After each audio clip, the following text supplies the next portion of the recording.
আসসালামু আলাইকুম। আশা করছি আপনারা সবাই ভালো আছেন। পানি লাউয়ের শাক ভাজি করতেছি। প্রথমে পানি লাউয়ের শাকের ডুয়াডি গুঁটতে বাছিয়ে নিলাম। নেওয়ার পরে পরিষ্কার পানি দিয়ে ধুয়ে নিলাম।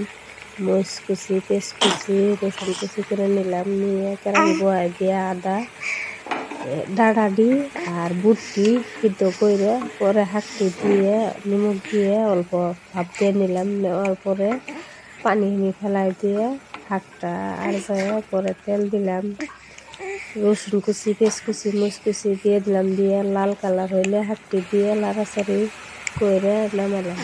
শাক ভাজি খাওয়া ভালো লাগে।